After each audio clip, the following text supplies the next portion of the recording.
Halo, berjumpa kembali di channel Redaksi Jurnal. Abaikan nyinyiran partai mantan, Panglima TNI ikuti Jokowi turun ke lapangan. Ditulis oleh DH Alif di siwar.com.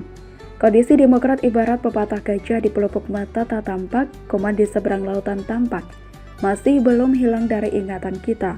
Banyaknya warisan korupsi dari kader Demokrat termasuk bangunan mangkrak sang mantan. Ditambah lagi kualitas penerusnya yang tak ada pengalaman di politik. Dengan semua catatan itu, anak buah partai tersebut masih saja terus mengelak kerja Jokowi. Mulai dengan menyebut belusukannya hanya syuting sinetron, hingga menuduh menterinya hanya bisa nonton sinetron. Mereka harusnya meraba ke diri sendiri sebelum melempar hujatan. Bukannya selama ini yang dituduhkan karena Jokowi dianggap tak bergerak. Kini setelah turun langsung masih saja dikatai. Harusnya AHY yang lebih muda bisa lebih lincah dengan mengajukan diri sebagai relawan. Itu pun kalau tidak pingsan duluan, karena setelah pensiun dari militer kerjaannya dalam ruangan terus. Ada lagi Mahfud MD yang diolah karena menonton sinetron, padahal ada juga beberapa menteri yang malah plesiran. Lagian apa salahnya menonton TV sebagai hiburan, dan juga tidak termasuk tontonan berbau pornografi atau kekerasan. Sebelumnya, seperti dilansir dari wartaekonomi.com, politisi Partai Demokrat Cipta Panca Laksana ikut melemparkan kritikan terkait sikap pemerintah Presiden Joko Widodo di tengah pandemi COVID-19. Anak buah Ketua Umum Demokrat Agus Harimurti Yudhoyono menyindir bahwa Presiden sibuk membuat sinetron, sementara menterinya sibuk menonton sinetron. Presidennya sibuk syuting sinetron, menterinya sibuk nonton sinetron. Situsnya dalam akun Twitternya seperti dilihat pada Sabtu 17 Juli 2021. Ia juga mengaku tidak heran jika pemerintah hancur karena pejabatnya suka menonton sinetron. Ya, gimana nggak hancur, katanya membalas netizen. Sayangnya, ia tidak menjelaskan sindirannya soal presiden syuting sinetron ataupun menteri nonton sinetron. Namun, jika dilihat komentar netizen, sindiran tersebut diberikan kepada Presiden Jokowi yang belusukan membagikan bantuan kepada warga. Diketahui, Presiden Jokowi turun langsung membagikan obat-obatan dan sembako kepada warga di Sunter Agung, Tanjung Priok, Jakarta Utara pada Kamis malam 15 Juli 2021. Sementara itu sebelumnya, Menko Polhukam Mahfud MD mengungkap dirinya tengah gemar menonton sinetron Ikatan Cinta di tengah PPKM darurat. Bahkan, menurut pengakuannya, dirinya pun sempat memberikan kritik soal hukum pidana di dalam sinetron tersebut. PPKM memberi kesempatan kepada saya nonton serial sinetron Ikatan Cinta. Asik juga sih, meski agak muter-muter. Cuitnya dalam akun Twitternya @mohmahfudmd pada Kamis 15 Juli. Namun ia menilai jika penulis kurang pas dalam memahami hukum pidana. Kemudian, ia membeberkan jika jalan ceritanya langsung ditahan setelah mengaku dan meminta dihukum lantaran membunuh Roy. Padahal, pengakuan seseorang itu bukan sebuah bukti yang kuat. Kalau begitu nanti banyak orang yang berbuat jahat lalu menyuruh atau membayar orang untuk mengaku sehingga pelaku yang sebenarnya bebas. Jelasnya, sebenarnya pernyataan Mahfud MD ini merupakan bentuk edukasi di samping mengungkapkan kegemaran. Kalau orang cerdas akan melihatnya sebagai bentuk ilmu baru. Beda dengan mereka yang di dalam hatinya ada virus kebencian yang mematikan. Termasuk belusukan Jokowi yang tak pernah dilakukan di zaman SBY karena keberatan entah di bagian mana. Dan kini Panglima TNI langsung turun meniru langkah Jokowi seperti tertulis dalam akun Kepolisian Republik Indonesia. Panglima TNI Marsikal TNI Hadi Cahyanto SIP dan Kapolri Jenderal Polisi Dr. Andes Listio Sigit Prabowo MSI memimpin pemberangkatan pendistribusian bansos untuk masyarakat terdampak pandemi dan PPKM darurat di Kampus Sultan Agung Tirtayasa Serang, Banten pada Minggu 18 Juli, tulis @divhumas_polri. Sebagai kesimpulan, Indonesia kini sejatinya tidak hanya melawan pandemi saja. Ada virus lain yang juga tak kalah mematikan karena terus menghasut pada kebencian, ketidakpercayaan, dan pesimisme yang bisa menurunkan imun tubuh. Dan ini sukses ditularkan oleh Partai Mangkrak Warisan Mantan. Semoga Indonesia bisa terbebas dari dua varian virus mematikan tersebut.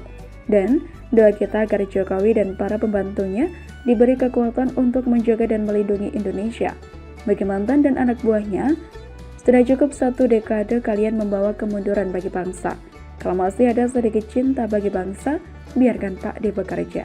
Begitulah kura-kura. Halo, berjumpa kembali di channel Redaksi Jurnal. Skakmat netizen kepada Andisa Pohan yang doyan nyinyir tanpa solusi. Ditulis oleh Ferry Patli di SeaWorld.com. Entah apakah ini strategi Partai Demokrat ataukah memang tabiat keluarga AHY yang tukang nyinyir. Karena satu keluarga itu, mulai dari bapaknya, anaknya, serta istrinya nyinyir semua. Bahkan saudara AHY Ibas yang menurut Andre Rosiade jarang hadir di rapat komisi itu juga ikut-ikutan nyinyir. Lantas, seperti apa konten nyinyir yang diproduksi oleh anggota keluarga sang mantan tersebut? Kita mulai dari AHY. Pertama, ia menyinggung soal turunnya status Indonesia dari upper middle income country menjadi lower middle income country, yang menurutnya itu tidak layak terjadi. Kemudian, berujung pada pernyataan pesimis dengan seolah-olah menanyakan, mampukah negara ini menyelamatkan rakyatnya dari COVID-19? Sedangkan Ibas lain lagi, tapi tetap saja pada intinya memberikan kritik yang gak ada solusi, dengan menyebut failed nation atau Indonesia bangsa yang gagal. Padahal saat-saat berduga seperti ini, yang mesti disebarluaskan adalah pesan optimis bahwa kita mampu keluar dari masalah pandemi ini. Bukan malah bikin down orang lagi. Tapi begitulah kura-kura keluarga Yudhoyono. Mentornya saja SBY suka baper. Tentu penyakit baper ini menular kepada anak-anaknya dan anggota keluarganya yang lain. Lantas bagaimana dengan Putri AHY Almira? Seperti apa nyinyirannya kepada pemerintah? Bikin surat terbuka kepada Presiden meminta agar diterapkan lockdown dalam rangka menangani pandemi COVID-19. Pertanyaannya, bagaimana mungkin anak SD sudah mengerti soal lockdown? Menurut hemat penulisi, kalau teman-temannya yang lain sesama anak SD juga diberi tugas yang sama oleh guru, yakni bikin surat terbuka, pasti tidak akan ada yang membahas soal lockdown. Karena istilah lockdown itu tidak ada di kamus anak SD Ferguson. Palingan yang dibahas dalam surat mereka itu adalah soal pentingnya belajar, supaya pintar, serta pentingnya disiplin supaya dapat meraih cita-cita. Jadi kesimpulannya, si Almira ini hanya alat politik saja. Siapa yang memperalat? Pembaca SeaWorld pasti sudah tahu. Dan lucunya lagi, ketika orang mengkritik balik soal permintaan lockdown yang tidak masuk akal dilakukan oleh anak SD itu, si ibunya malah naik pitam. Terakhir, si Andisa Pohan. Ia yang nyinyir soal vaksin berbayar, kemudian ia pula yang memaksa pemerintah untuk menjawab pertanyaan dari nyinyirannya tersebut.